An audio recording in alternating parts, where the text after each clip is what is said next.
mendapatkan materi, pendalaman materi, sifatnya itu bukan mereka belajar dari nol atau mereka belajar ilmu baru sebetulnya.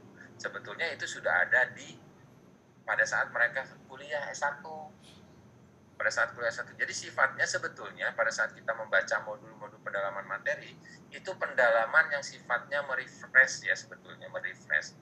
Oh, saya itu udah belajar kemarin tuh ini di kuliah saya. Nah, sekarang itu saya tinggal merefresh lagi. Harapannya seperti itu. Jadi bukan belajar dari nol, gitu. Bukan kuliah dari nol ya. Karena materi-materi sebetulnya ini sudah ada dan sudah biasa dilakukan. Nah, setelah mereka belajar mandiri, barulah masuk ke pendalaman materinya. Bagaimana dianalisis materi-materi yang ada di sini, mana yang paling sering miskonsepsi, mana yang paling sulit ya, materi yang paling sulit, atau mana materi yang paling sulit untuk diajarkan. Dianalisis di sini, disimpan di sini nanti.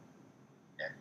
Baru nanti pengembangan perangkat, diuji komprehensi, kemudian PPL. Nah, dari alur inilah yang akan dikembangkan di dalam LMS. Nah, mulai dari belajar mandiri yang tadi saya sebutkan, dia turun masuk ke pendalaman materi. Baru masuk ke pengembangan perangkat, uji komprehensif, dan PPL. Pembelajaran inilah yang ada di dalam pembelajaran online atau dengan menggunakan LMS, Learning Management System. Jadi peserta itu nanti akan belajar habis-habisan di sini. Ya, berkolaborasi dengan teman-temannya, dengan dosen, dan dengan para guru PAMU. Nah, ini halaman PPG dalam jabatannya. PPG dalam jabatan. Jadi mulai dari pendahuluan, pendalaman materi yang tadi saya sebut ya. Pendahuluan ini hanya sebagai pendahuluan saja. PPG itu apa sih? Di dalamnya seperti apa? Kemudian ada pendalaman materi, perencanaan pembelajaran, uji komprehensif, dan praktik pembelajaran. Itu persis dengan sama yang ada di sini, yang 4 ini alurnya. Karena belajar mandiri itu tidak diwadahi di dalam LMS. Betul-betul udah belajar mandiri. Ya, belajar mandiri. Ini, jadi ada belajar mandiri. Tapi tolong diingat, teman-teman tolong diingat, pada saat belajar mandiri itu sebetulnya filenya yang kita informasikan ke dalam kepada peserta itu ada tiga bentuk di dalamnya. Ada profesional, ada pedagogi, dan ada lembar kerja. Ya, ada lembar kerja. Nah, belajar mandiri itu bukan berarti dia belajar pokoknya baca selesai gitu. Tapi ada aktivitas yang harus mereka lakukan pada saat belajar. Ada lembar kerja yang harus mereka kerjakan. Kenapa harus mereka kerjakan lembar kerjanya? Karena lembar kerja itu nanti akan dibawa turun ke sini, ke pendalaman materi. Nah, kalau kita lihat di sini, ini alurnya ada di sini. Ya, di dalam sini, pendalaman materi. Jadi kalau kita lihat, di dalam pendalaman materi itu ada analisis materi bidang studi, penyusunan bahan ajar, materi ajar, analisis materi pedagogi, dan review. Yang tadi saya bilang di dalam belajar mandiri itu ada profesional, pedagogi, dan lembar kerja, ada 3 folder itu. Nah, lembar kerja itu nanti akan dibawa di sini. Nah, di bagian inilah kalau saya perlihatkan,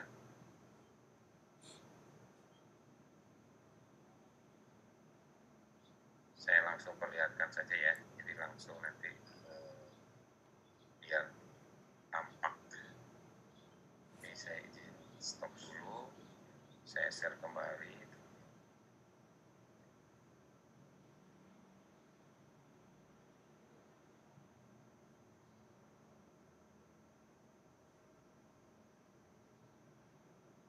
Nah, pada saat belajar di sini ya, di LMS ini, pada saat mereka masuk ke pendalaman materi, nah di dalam pendalaman materi ini ada unggah hasil materi ya, hasil analisis materi.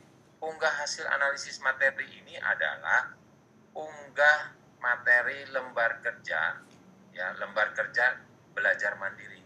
Nah, lembar kerja belajar mandiri ini sudah disertakan pada saat ibu bapak guru itu belajar mandiri ya, bidang studi 1 sampai 6, karena ada 6 bidang studi di situ, kemudian ada 4 pedagogi.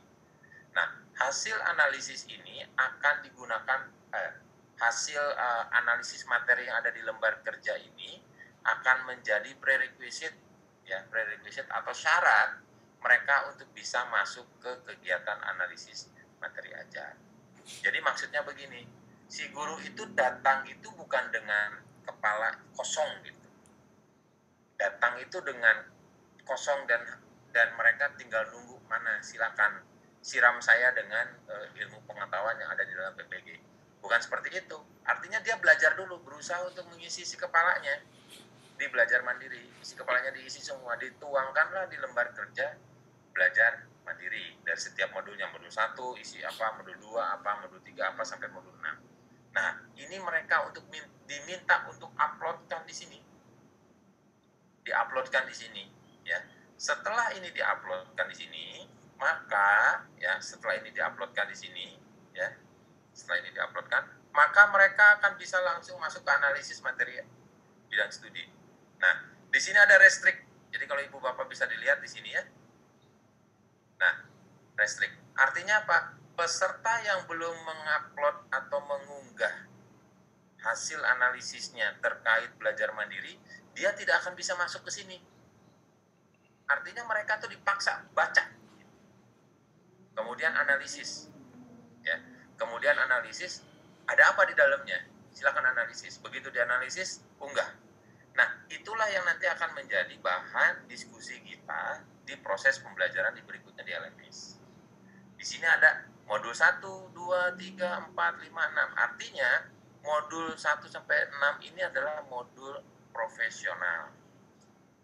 Tuh, ya. Itu tolong nanti diingatkan oleh para fasilitator, diingatkan oleh para dosen dan guru pamong diingatkan bahwa guru itu datang ke PPG itu tidak dengan tangan kosong. Intinya begitulah. Artinya dia harus sudah bawa bekal untuk ikut ke PPG. Gitu, ya.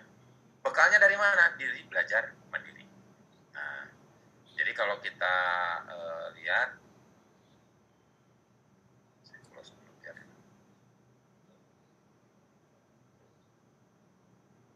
nah, jadi kalau kita lihat, ini kan alurnya begini. Nah, ya, pendalaman materi. Jadi, pada saat Ibu Bapak pendalaman materi, klik modul 1 di sini. Nah, ya. Jadi, si peserta itu kita paksa untuk membaca.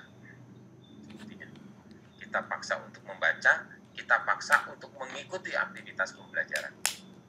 Ya, jadi begini. Pada saat mereka masuk ke identifikasi, mereka harus ikut dulu pengantar pembelajaran modul 1. Dia sudah belajar mandiri, kemudian nanti akan ada pengantar modul 1 dari para dosen dan guru pamong. Di sini diberi pengantaran bahwa materi ini adalah maksudnya bla bla bla bla bla dan seterusnya, itu guru pamong dan dosen yang akan bermain peran di sini. Ini adalah tatap muka secara maya. Ya, ini menggunakan Jimit ya atau Google Suite-nya di Google. Kemudian setelah itu diberikanlah bahan pembelajaran. Bahan pembelajarannya apa saja? Dosen yang memberikan nanti. Silakan nanti bisa diuploadkan di sini. Kemudian di sini ada review materi yang sulit dipahami dan miskonsepsi pada modul 1. Bahannya apa? Ini adalah diskusi di dalamnya. Mereka diskusi mencari pemecahan masalah dari atas materi yang sulit dipahami atau banyak perbedaan persepsi pemahaman, miskonsepsi dan seterusnya. Dari mana dapatnya? Pada saat mereka belajar mandiri modul 1 dan itu dituangkan di LK1, di LK pembelajarannya. Nah, dari sinilah mereka akan banyak berdiskusi. Oh, saya nemunya begini. Nanti dibahas, oh di saya begini. Oh, kalau di saya itu bukan isu. Kalau di saya itu tidak masalah yang itu. Masalahnya justru adalah di sini, misalnya begitu. Di sini, ini kolaborasi dari banyak peserta di sini. Ya, pesertanya akan selalu berkolaborasi di sini. Nanti mereka akan membuat sebuah topik terkait permasalahan yang ada di sini. Ya, terkait permasalahan. Mereka akan belajar di sini secara kolaboratif. Ya, secara kolaboratif. Kemudian dari sini nanti mereka akan review materi hot pada modul 1. Lagi-lagi bahan yang sudah kita analisis di modul 1, ini materinya bagaimana? Lihat di sini. Kalau tadi terkait dari materi miskonsepsi, materi sulit dan seterusnya, kalau yang sekarang adalah bagaimana di modul itu apakah sudah mencerminkan pembelajaran high order thinking skill atau belum, ya, dengan merujuk pada tahapan-tahapan, misalnya komponen modulnya seperti apa, ya, di sini. Nah, ini udah lagi-lagi teman-teman guru itu dipaksa sebetulnya sebelum kegiatan belajar mandiri itu harus kuat. Kemudian bagaimana sih penerapan high order thinking skill-nya pada materi tersebut. Kemudian sebutkan kelebihan dan kelemahan penerapan pembelajaran high order thinking pada materi tersebut. Hanya fokus pada materi di modul 1. KB1, KB2, KB3, KB4 di situ. Ya, ada 4 KB di dalamnya. Diskusikan lagi di situ. Berbeda dengan yang awal. Kalau yang sekarang kita sudah jadi pada saat itu kita sudah paham, oh ternyata ini materi yang sering miskonsepsi dan solusinya adalah begini. Oh, ini adalah materi yang sulit. Nah, solusi saya adalah bagaimana mengembangkan nantinya penerapan pembelajaran high order thinking itu seperti apa. Bahwa si anak itu bahkan lebih mudah belajar. Ya, karena sasarannya nanti kan ke anak ya, kita mengembangkan itu. Ya. Kemudian kelemahannya apa sih pada saat saya mengembangkan itu dalam penerapannya. Nah, ini di review materi. Kemudian yang berikutnya adalah analisis penerapan materi. Nah, ini adalah nantinya untuk upload, ya, unggah, ya, tugas yang nanti diberikan oleh para dosen dan para guru PAMO, ya, yang dikerjakan secara individu, ya, terkait dari materi-materi yang sudah dibahas tadi di dua diskusi besar. Jadi nanti pilih satu materi pembelajaran berdasarkan hasil analisisnya. Dari beberapa permasalahan yang muncul, pilih satu, ya, yang menurut kita itu adalah satu materi sulit, dua materi misalnya itu materi yang miskonsepsi misalnya, kemudian sulit dipahami, miskonsepsi, dan pembelajaran pada materi tersebut. Jadi kalau materi-materi yang standar-standar, yang dasar-dasar itu kayaknya nggak akan bisa dipakai untuk jadi materi pembelajaran. Artinya untuk kasus ini ya, untuk kasus ini. Artinya kalau yang biasa-biasa mah guru biasa juga biasa, gitu, udah biasa dilakukan. Ya, nah ini yang sulit. Kemudian kita menemukan cara yang mudah untuk mengajarkannya, itu yang baru. Nah, disinilah di-uploadnya atau diunggahnya. Nanti ini dinilai oleh para dosen. Nah, kemudian setelah itu baru dipresentasikan oleh setiap peserta atau nanti pendekatannya kelompok, mangga silakan ditentukan. Kemudian nanti setelah presentasi dan seterusnya ada penguatan dari dosennya. Nah, ada penguatan, kemudian di sini nanti akan memasukkan apa saja sih yang sudah saya pelajari, apa saja sih yang sudah saya lakukan terkait modul 1. Ini adalah jurnalnya. Ya, jurnalnya dibuat, diuploadkan di sini. Artinya saya belajarnya sudah apa saja sih. Oh, ternyata ini materi sulitnya. Oh, ini ternyata dari kelompok sebelah itu penanganannya seperti ini. Dan seterusnya dan terusnya. Kemudian ada tes sumatif modul. Tes sumatif modul itu tergantung nanti modulnya. Kalau modulnya misalnya modul IPA, ya berarti tes sumatif modul 1 IPA. Kalau tes sumatifnya modulnya misalnya matematik, ya berarti tes sumatif modul 1 matematik. Nah, ini terkait di modul 1. Rangkaiannya seperti itu. Modul 2 itu akan melakukan hal yang sama. Modul 3 melakukan hal sama, artinya modul 1 sampai modul 6 langkahnya sama, hanya substansinya yang berbeda. Ya, substansinya berbeda. Nih, kemudian penyusunan. Dari analisis materi ajar yang sudah dilakukan, saya sudah dapat ternyata materi yang sulit di modul 1 ini. Gitu ya.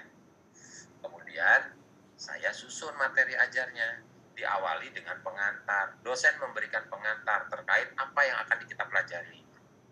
Nah, akan kita pelajari di sini pengantar, kemudian di sini ada penyusunan materi ajar, di sini ada diskusi terkait bagaimana sih menyusun materi ajar. Kalau menurut saya materi ajar yang sederhana adalah seperti ini. Kalau menurut saya adalah seperti ini. Kalau menurut saya adalah seperti bla bla bla dan seterusnya. Diskusi sampai ketemu titik terang bahwa penyusunan materi ajar itu harusnya seperti ini dan itu harus dikuatkan oleh dosen dan guru kamu. Ya, ini diskusi, kemudian diunggah, dibuat materi ajarnya diunggah. Di akhir saya merefleksikan apa sih yang sudah saya pelajari terkait penyusunan materi ajar. Oh, ternyata nyusun materi ajar itu tidak sekedar ada misalnya A, B, C komponen. Oh, ternyata B itu pun bercabang. B aksen 1, aksen 2, aksen 3. C, D, E, F, G, O sampai G. Ya, ini diunggah di sini. Refleksi seperti apa.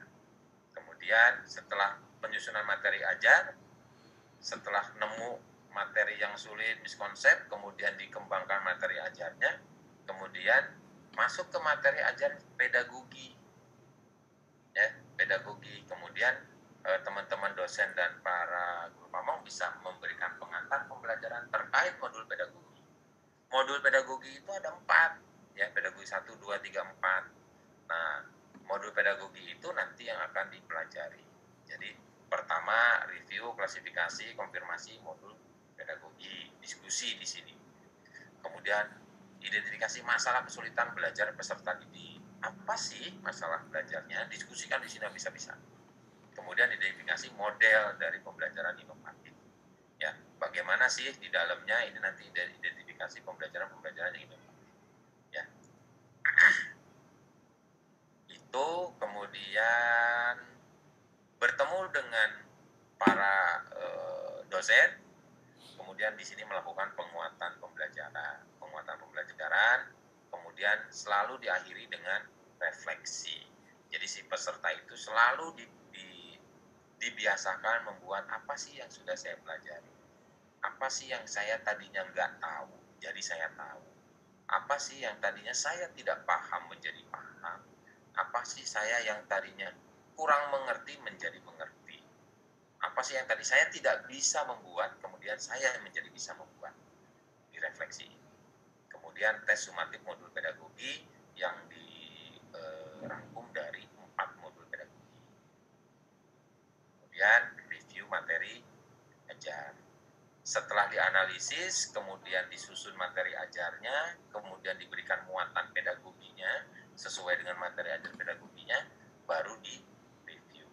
Di-review presentasi, misalnya kelompok 1 presentasi, kelompok 2 presentasi, nanti baru Nah, pada saat presentasi ini mereka bisa saling apa ya istilahnya memberi masukan, kemudian memberikan komentar yang difasilitasi oleh para fasilitatornya masing-masing atau para dosen.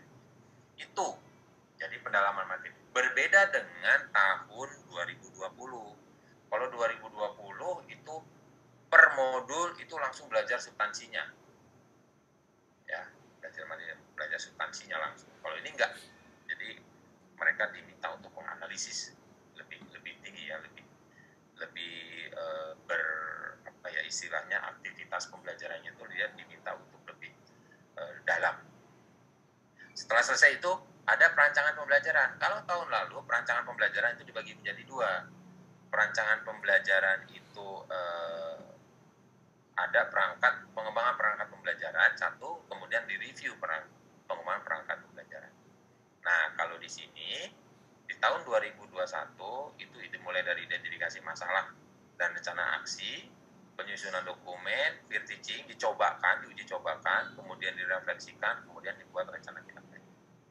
Jadi bahan pembelajarannya ini sudah disiapkan kepada dosen-dosennya, identifikasi masalah dan rencana aksi. Jadi diawali oleh si dosennya. Kita sudah masuk materi pembelajaran di perancangan pembelajaran. Di dalam perancangan pembelajaran nanti saudara-saudara akan melakukan bla bla bla bla bla, gitu ya. Kemudian data observasi, identifikasi rumusan masalah. Ini yang didapat dari yang sebelumnya. Kemudian ini akan dimasukkan, tuangkan ke data observasi pada LK 21 dan seterusnya. Ini nanti mereka akan mengikuti. Dari situ, dari data observasi, identifikasi masalah, dan rumusan masalah, nanti mereka akan mendiskusikan kira-kira solusi dari permasalahannya ada itu seperti apa, potensinya apa sih, alternatifnya seperti apa, semua didiskusikan di sini. Cuma didiskusikan di sini. Kalau lihat LK-nya itu ada di sini. LK-nya itu ada di sini, udah dibuat, udah dikasih LK-nya. Ya, sudah dikasih LK-nya. Misalnya saya buka di tab berikutnya. Sudah load ya. Saya buka ya. Ini misalnya LK-nya.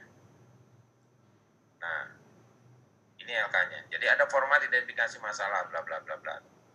Ya, ini sudah jelas di sini. Langkahnya sudah jelas. Jadi nanti teman-teman itu, peserta itu nanti akan mengidentifikasi permasalahan yang ada di sini, diskusi. Nanti dirumuskan alternatifnya. Di sini dirumuskan, barulah kita tuangkan ke LK-nya, ke berikutnya. Kemudian rencana aksi. Oke, kalau saya sudah punya identifikasi masalah, saya sudah punya rumusan masalah, saya sudah observasi dan seterusnya. Kemudian saya sudah menemukan nih alternatif solusi dari permasalahan yang muncul. Kemudian saya akan mengembangkan rencana aksi. Ya, diskusi. Tetapi bukan berarti rencana aksi yang kita buat itu adalah sudah fix menurut saya, tidak. Tapi dalam prosesnya kita harus terus berkolaborasi, berkoordinasi dengan dosen dan guru pamongnya dan teman-teman, baru diunggah di sini. Nah, nanti hasil unggahan ini nanti akan digunakan di dalam penyusunan dokumen rencana pembelajaran. Nah, di dalam penyusunan dokumen rencana pembelajaran itu diawali dosennya akan memberikan pengantar. Ya. Kemudian ini ada potongan pembelajaran, misalnya dokumen rencana pembelajaran ini adalah konten view. Jadi dia bisa baca lah istilahnya ya, baca secara sederhana materi-materi yang sederhana, potongan-potongan materi yang sebetulnya hanya untuk mengingatkan saja ya, untuk mengingatkan bahwa mereka itu pada saat mengembangkan itu bla bla bla dan seterusnya ya. Ini materinya. Kemudian dalam menyusun itu mereka harus juga tidak menyusun secara sendiri gitu. Artinya tetap harus didiskusikan dengan dosennya didiskusi, dengan peserta yang lain diskusi dan seterusnya, rencana kegiatan ini ya. Kemudian berdasarkan 3 kasus yang ditemukan di kelas ya, di kelas, bengkel atau lab ya, secara daring atau luring dan seterusnya ya. Ini kemudian nanti setelah itu kemudian diunggah hasilnya ya, hasilnya itu hasil pekerjaannya diunggah, kemudian di-peer teaching-kan, diuji coba ya, diuji coba. Jadi nanti mereka melakukan si dosennya, oke, pada kesempatan ini Ibu Bapak saudara-saudara akan mengembangkan peer teaching-nya, gunakan peer teaching-nya di lingkungannya masing-masing, di sekolahnya masing-masing, di videokan, kemudian nanti hasil videonya itu diunggah ke YouTube, kemudian file YouTube-nya yang disampaikan di sini. Oh, file itu bukan filenya, link dari YouTube-nya disampaikan di sini. Artinya video itu nanti akan beragam, macam-macam modelnya, teaching-nya. Begitu modelnya itu macam-macam, kemudian diberikan masukan, diberikan komentar dan seterusnya yang membangun, dimasukkan semua di sini. Ya, ini ada contoh. Contoh misalnya ya. Jadi mereka nanti akan saling istilahnya apa ya? Saya mau mengutarakan materinya, kemudian ini video saya, kemudian tolong berikan masukan. Nah, nanti teman saya berkomentar, itu model yang digunakan hilang nih 1 step misalnya. Data collection-nya ternyata hilang loh. Itu bagaimana ya? Nah, nanti, ternyata betul ini data collection-nya hilang. Atau misalnya ini pembelajarannya sebetulnya bagus, tetapi pembelajarannya menggunakan konsep high order thinking-nya itu tidak pas misalnya. Nah, di sini bisa dilakukan model itu. Nah, setelah selesai semua, setelah di editing, unggah kembali dan umpan balik dan seterusnya ya, umpan balik dan seterusnya, kemudian peer teaching itu diunggah di sini ya. Kemudian setelah itu refleksi. Jadi oke, Ibu Bapak, saudara-saudara semua yang sudah saudara-saudara lakukan sampai saat ini, sampai peer teaching, itu bagaimana? Itu kan, refleksikan semua. apa yang sudah Ibu Bapak dapat, kemudian apa tindak lanjut yang akan Ibu Bapak lakukan, refleksi kegiatan, upload dan rencana tindak lanjut. Nah, ini dari perencanaan pembelajaran. Nah, setelah perencanaan pembelajaran, dia harus masuk satu lorong atau pintu untuk uji komprehensif. Jadi mereka di sini untuk melakukan uji komprehensif. Jadi mereka nanti akan semacam wawancara atau gimana saya nanti teman-teman para tim pengembangnya. Nah, nanti si penilaian dosen ini akan diupload di sini. Ya, yang lulus bisa masuk ke sini. Praktik pembelajaran. Di praktik pembelajaran itu ada 3 step. Ya, ada pendahuluan, ada penerapan, dan di bahan pembelajaran ini nanti akan ada bahan-bahan pembelajarannya, LKL-nya, ini nanti bisa di-download untuk peserta.